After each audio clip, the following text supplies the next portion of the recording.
next speaker was the very first community manager at Danone. How many people here know what a community manager is? Okay, I see some hands, right? I'm sure you will learn a lot more now, but we need to go beyond just community management in terms of how we manage the people with whom we interact. We need to go into gardening. Here is one of France's leading community gardeners, Monsieur Olivier Morel.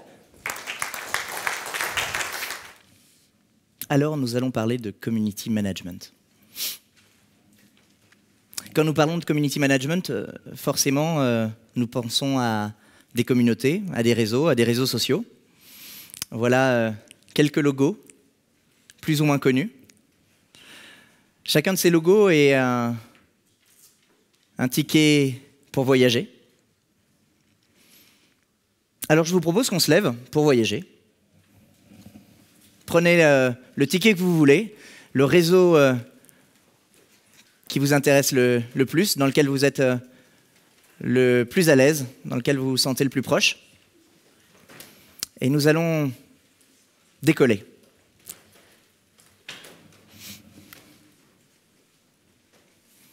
Est-ce que nous oserions sauter sur jusqu'à des grands espaces?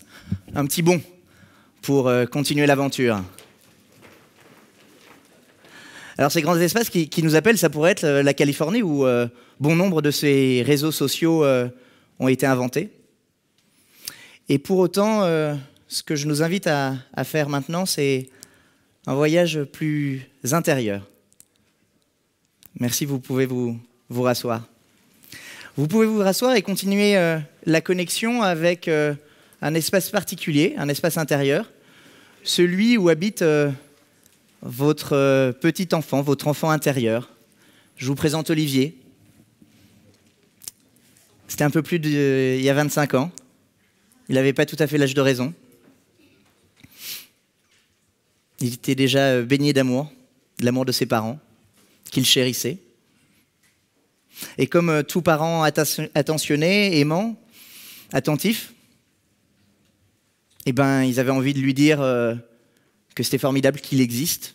Par le simple fait d'être sur cette terre, il continuait le voyage merveilleux de la vie que Fernanda nous a offert et rappelé en vidéo il y a quelques instants.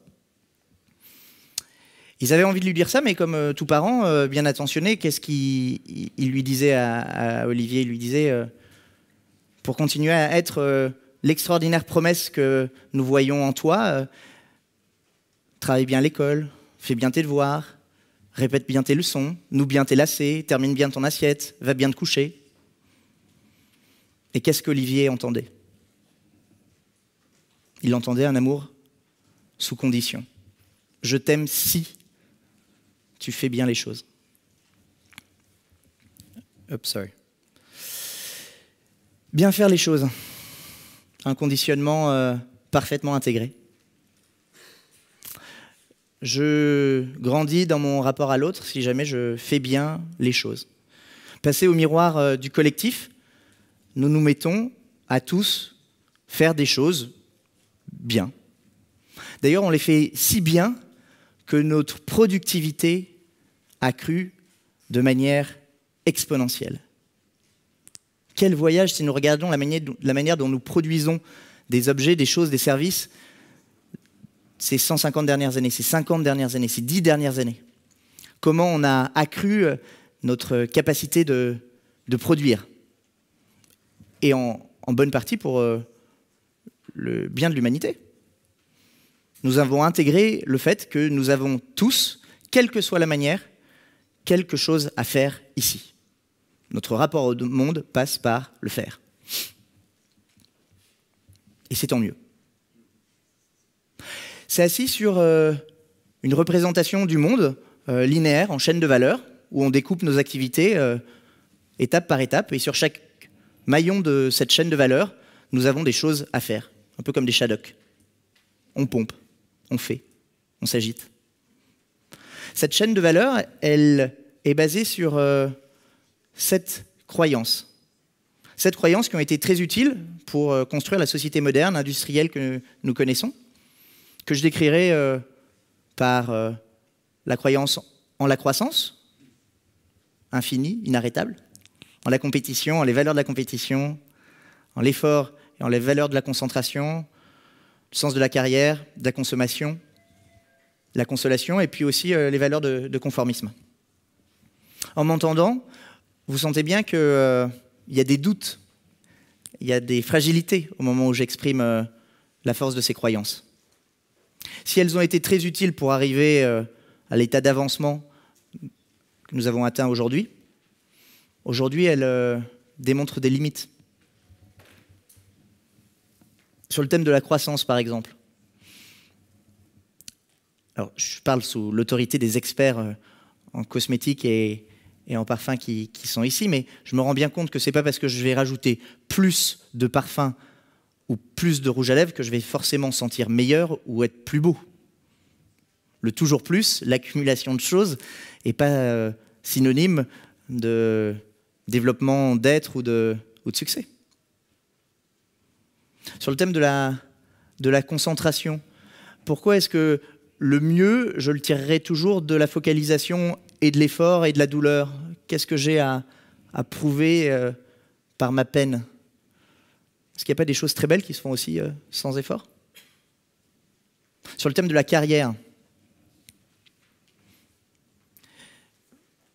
c'est vrai qu'il y a 150 ans, on ne se posait sans doute pas la question de la carrière, mais aujourd'hui, quand on se projette sur un chemin professionnel, sur une carrière, on se demande bien ce qu'on va faire dans 2 ans, dans 3 ans. Notre premier rapport, d'ailleurs, à l'inconnu, c'est souvent par la question « Et toi, qu'est-ce que tu fais dans la vie ? C'est quoi ta fonction sociale? C'est quoi la case que tu occupes actuellement ?»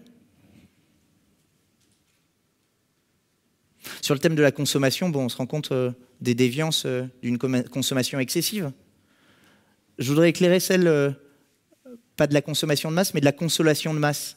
Qu'est-ce que nos publicités racontent au monde? Est-ce que je serais vraiment plus heureux avec une grosse voiture, un grand flacon de parfum ou un gros pot de yaourt? Qu'est-ce que ces publicités essayent de consoler? Sur la question du conformisme, jusqu'où c'est important de rester dans le rang? Dans le mot conformisme, il y a le mot confort. Jusqu'où est-ce que j'ai besoin de tirer mon confort? À quel point est-ce que le confort actuel, il me libère ou il me ligote?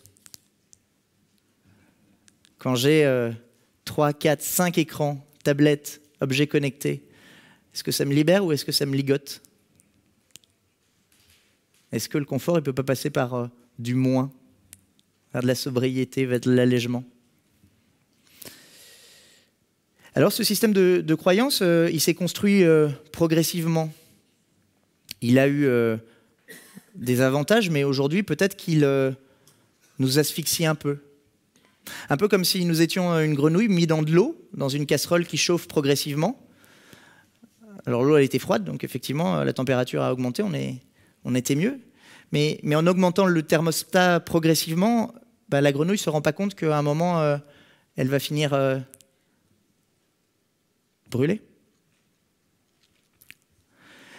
Ce système de valeurs, il est peut-être en train de nous encercler, de nous manger.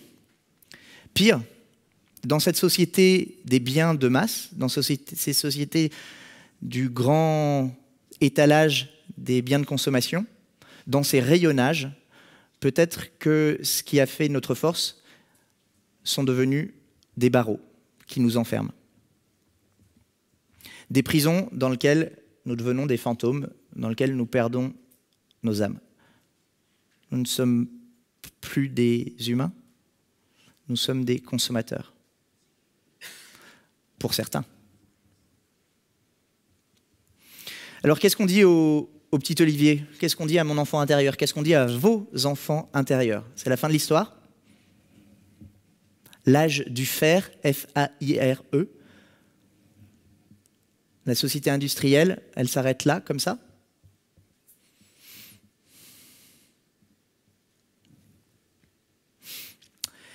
Alors je me suis posé des questions sur cette chaîne de valeur.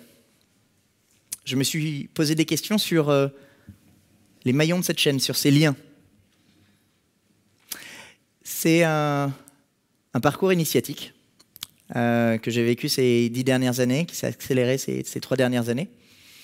Bien sûr, en parlant de community management et de réseaux sociaux, j'aurais pu parler de technologie, de technique, de bonnes pratiques. Mais comme c'est un parcours initiatique, il y a des éléments qui doivent rester secrets pour vous inviter à les vivre et les faire vivre à votre enfant intérieur. Je partagerai quelques enseignements. Déjà, un point de départ, celui de se dire que la richesse de demain, c'est peut-être nos relations, on en a parlé. Et de ce point de vue-là, pour reprendre ce que disait Claudie tout à l'heure, les sagesses ancestrales nous le confirment. J'ai eu la chance, dans mon parcours initiatique, de rencontrer la culture amérindienne. Et une phrase s'est gravée en mon cœur, « Mitakuye Oyasin ». Mitakuye Oyasin. À toutes mes relations. Je bénis notre interdépendance. À toutes nos relations. Moins loin de nous, sous les dessins d'Éric, la pensée d'Albert Jacquard, qui nous a quittés récemment, mais avec qui nous sommes toujours liés. Je suis le lien que je tisse avec les autres. Alors précisément, moi, ça m'a invité à passer de mon costume de l'ancien monde. J'ai fait une grande école de commerce, j'ai fait une majeure en finance, j'ai fait des fusions-acquisitions. Bref, j'étais au cœur du réacteur des valeurs de l'ancien monde, celles de l'argent. Et puis, je me suis déplacé vers ce qui pourrait être l'ADN des valeurs du nouveau monde, le lien, les relations, les communautés. Qu'est-ce que je retiens de ce voyage? Bien sûr, je pourrais passer par des chiffres. Ça fait 10 ans que je travaille sur l'animation de communauté. Pendant 5 ans, j'ai travaillé à l'animation de communauté pour le social business, pour un nouveau capitalisme, avec la chance de travailler avec le professeur Younous, inventeur de la microfinance, prix Nobel de la paix 2006, que j'ai animé 200 000 personnes sur Internet, que j'ai trouvé 5 000 investisseurs qui ont investi 70 millions d'euros pour des projets à fort retour social, qu'on a organisé des conférences de 3 000 personnes, que j'ai participé à 9 événements TEDx, que j'ai participé 7 fois à des forums sociaux mondiaux. Je pourrais parler de tous ces chiffres. Mais à un moment, les chiffres ne font pas le poids. Ce qui compte vraiment ne se mesure plus. Et j'évoquerai donc seulement la mosaïque de portraits de personnes, d'êtres que j'ai eu la chance de rencontrer. Voilà une mosaïque de visages. Voilà la trame de qui je suis. Alors j'aurais envie de vous parler de Marc, de Marie-Lorraine, de Philippe, de Han, de Patrick, de Frédéric, d'Emmanuel, de Pierre, de Dominique. C'est un peu eux, à travers moi, qui sont là aujourd'hui. Dans mon rapport à eux, dans mes relations à eux, se sont nourris 4 beaux ingrédients. L'authenticité, la co-création, la transmutation et les coïncidences. L'authenticité, c'est mon choix à un moment de réconcilier mon environnement professionnel, mon exigence professionnelle et mes aspirations personnelles, de les conjuguer au même temps, d'essayer de trouver une intégrité qui fait que ce que je dis et ce que je fais s'alignent, qu'il n'y a plus de zone d'ombre. Les deux profils, les deux personnes marchent dans la même direction. Touché par une certaine forme de verticalité, de congruence. À cet axe vertical s'ajoute un axe horizontal, mes relations, la manière dont je co-crée avec les autres. C'est pas je fais avec, hein, c'est pas de la juxtaposition.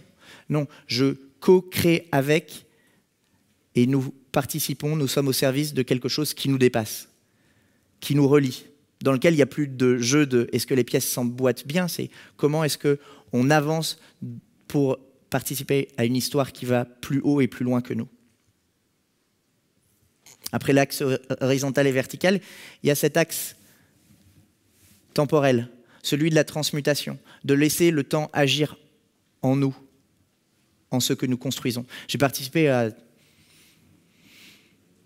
beaucoup de projets. Certains ont fleuri, d'autres se sont dégradés, biodégradés. Et finalement, le processus d'humus qu'on peut voir dans la vie, c'est difficile de l'accepter quand on est chef de projet. Zut, ça ne marche pas comme je pensais. Juste, zut, ça pourrit. Mais de cette dégradation peut renaître quelque chose. C'est grâce à la boue que le lotus apparaît. Quand on participe à une conférence sur l'innovation, parfois, j'ai été frustré parce que je me disais, bah oui, mais so what, qu'est-ce que ça change? Qu'est-ce qui est directement activable? Un peu comme si je pouvais prendre un produit sur le supermarché et puis hop, je l'ai pas. Je l'ai pas, je l'ai. Il n'y a plus ces automatismes-là dans les transformations auxquelles nous nous aventurons. Laissez le temps agir en nous. Et puis, sur ce temps qui agit en nous, je pense qu'il est important, pour moi, il l'a été en tous les cas, de faire attention aux coïncidences, à cette bonne note dans la symphonie de la vie. Qu'est-ce que le hasard vient me dire, m'annoncer? Est-ce que je suis vigilant suffisamment pour me rendre compte que la vie, au-delà du mental et de ce que j'avais projeté, vient frapper à ma porte pour m'annoncer des bonnes nouvelles et m'ouvrir la voie?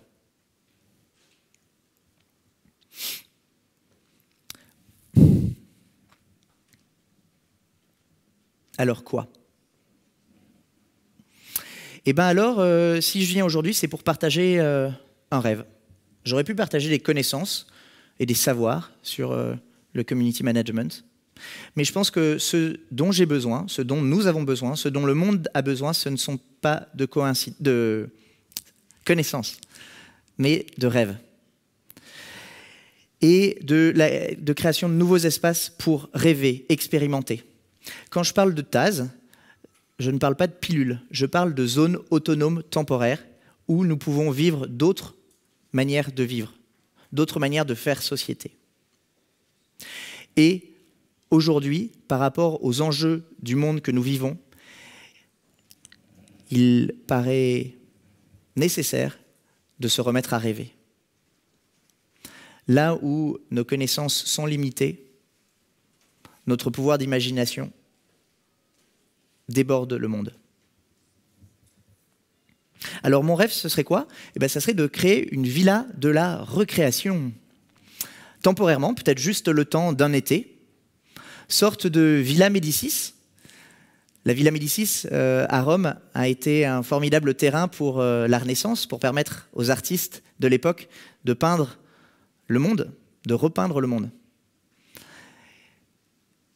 Est-ce que les artistes du monde de demain, les artisans du monde de demain, n'auraient pas beaucoup de plaisir à se retrouver le temps d'un été pour décélérer, j'étais trop impatient, pour ralentir pour créer en partageant autour de leurs rêves, de leur vision du monde de demain. Alors pourquoi est-ce que je viens à Grasse pour parler de cette villa éphémère de la recréation? Parce que j'ai besoin de votre aide. Parce que je pense que dans la salle, vous avez compris qu'après l'âge du faire et du penser, nous rentrons dans l'âge du sensible. Parce que, en tant que parfumeur, vous avez l'art et la subtilité de la combinaison. Parce que vous savez identifier ce qui est essentiel. Parce que vous savez aller trouver dans la nature quels sont les extraits les plus rares et les plus riches. Parce que tout se fera au grand air. Parce que vous avez un sens précis des signaux faibles. Parce que vous avez le sens de la nuance et puis parce que vous faites un métier qui relève de la mission mystérieuse. Je vais juste m'arrêter sur ces deux derniers éléments parce que je pense que vous pouvez inspirer le monde à travers ces qualités. Le sens de la nuance, je pense qu'il est important de le remettre au premier plan. le sens du discernement. Aujourd'hui, la richesse, c'est un groupe monolithique et qui est souvent à un niveau national porté par des indicateurs agrégés comme le PIB. Et on ne se rend plus compte à travers nos activités ce qui est vraiment contributeur positivement et ce qui est contributeur négativement. Il y a des nuances. Ce n'est pas normal que des accidents sur la route augmentent statistiquement nos richesses. Sur la question des métiers, je trouve que ce mot est beaucoup plus riche que taf, emploi, job, travail. Je ne crois plus à l'emploi pour tous. Je crois au métier pour chacun. Le mot métier, il vient du XIIe siècle. Il a la même racine que mystère et ministère. En fait, ça date du compagnonnage où un compagnon confiait à son apprenti une mission mystérieuse, une technique artistique, un savoir qu'il allait pouvoir s'approprier, faire évoluer. Eh bien, je pense que le monde de demain appellera de nouveaux métiers, de nouvelles missions mystérieuses. Et en tant qu'artisan, en tant qu'artiste des parfums et des cosmétiques, vous avez déjà l'habitude de pratiquer ces savoirs d'un nouveau type. Et je pense qu'il est important de le partager. De le partager avec d'autres. Et donc d'ouvrir cette villa de la recréation. Alors si nous voulons la lancer en été 2014, il ne nous reste plus qu'à savoir où est-ce qu'on a envie de la mettre. Merci.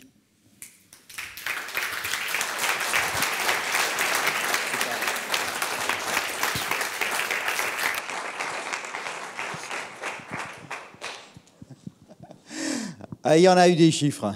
Et là, we have some more excellent illustrations. Une carrière, c'est un trou. Well, what we see here is not only what we can do within our industries to be moving forward and managing our communities and thinking about different ways of approaching life, but also how this community can actually lead and influence others. So I do encourage you, if you think that you will be interested in recreating the future, go and talk to Olivier afterwards. I'm sure he'd love to hear from you. Now, one of the things Olivier said is that a lot of the social networks, which he mentioned at the beginning, come from the Bay Area, from San Francisco. However, not all of these social media innovations are actually done by Americans.